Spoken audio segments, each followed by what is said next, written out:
Hola jóvenes, el día de hoy vamos a hablar sobre cómo los organismos genéticamente modificados se han incorporado a la industria de la agricultura, cómo han modificado esta industria, cuáles son los beneficios y en qué en alguna forma podrían perjudicar.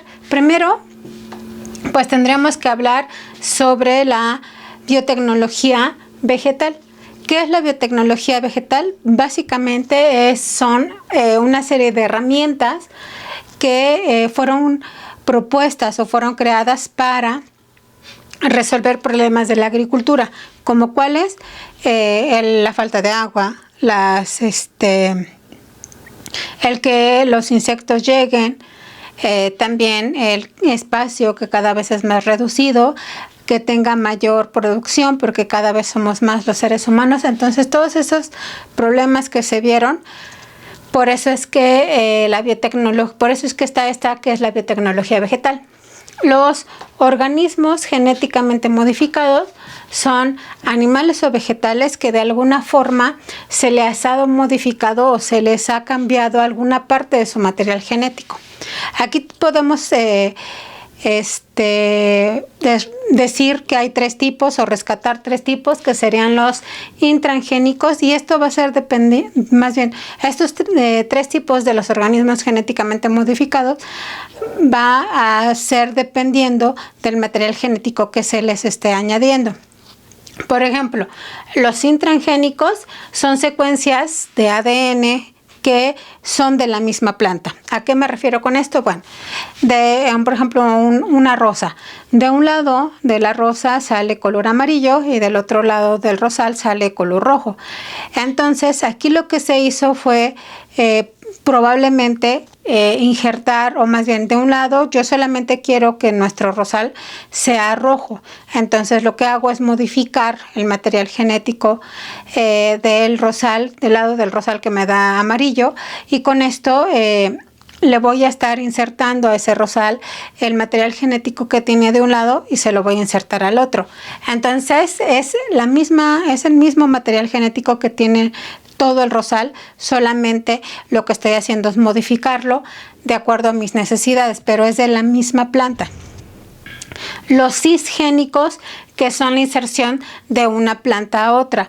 O sea, por ejemplo, yo quiero que el plátano de maíz, por ejemplo, entonces ahí le estoy insertando a la planta de plátano el material genético de otra planta. Después estarían los transgénicos. Los transgénicos específicamente son genes de especies diferentes. ¿A qué me refiero con esto? Bueno, que a lo mejor a una planta le puedo insertar el material genético de un animal, o a un animal el material genético de una planta. Entonces son especies diferentes. Por eso se les conoce como transgénicos. Pero ¿qué pasa en México con esto de los organismos genéticamente modificados? Bueno, primero, en nuestro país hay una ley de bioseguridad de organismos genéticamente modificados. ¿Por qué?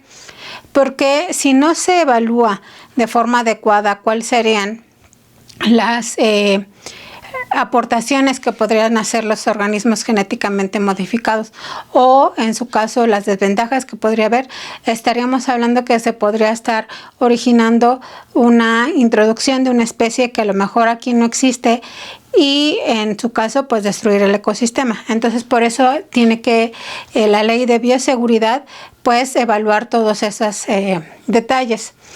En esta ley de bioseguridad en su momento dio permiso para que se empezaran a trabajar aquí en nuestro país diferentes plantas que son para el consumo de las personas. Por ejemplo, primero el algodón, que se le hizo, aquí se modificó genéticamente para que tuviera tolerancia a herbicidas y resistencia a insectos.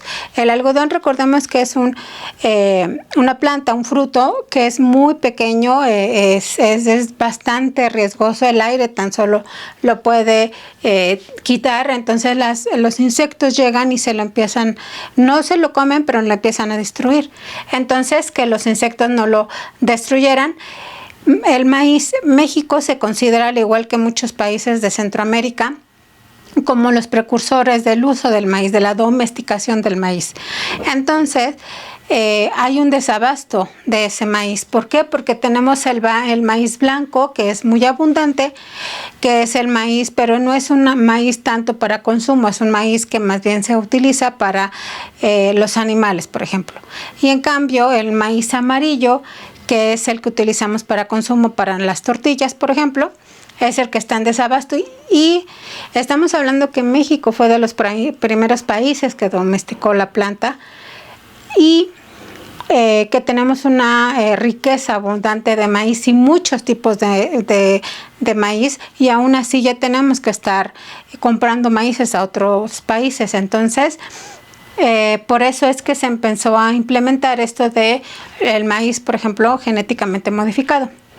Después tenemos a la soya, que su importancia o su modificación se dio para que resistiera el glifosfato y el alto contenido de ácido oleico, que recuerden que este ácido es el que después se utiliza para hacer, por ejemplo, los aceites que utilizamos en la cocina.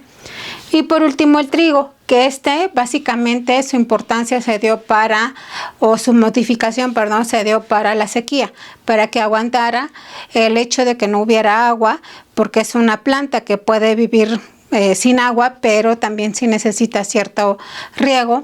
Entonces, que aguantara un poco más. Regularmente el trigo se está produciendo en los países del norte, en los estados del norte, en donde hay poca agua. Entonces, su incorporación fue, más bien, o su modificación fue que aguantara aún más la sequía, ¿sí? Muy bien, jóvenes, con esto terminamos el tema. Muchas gracias por su atención.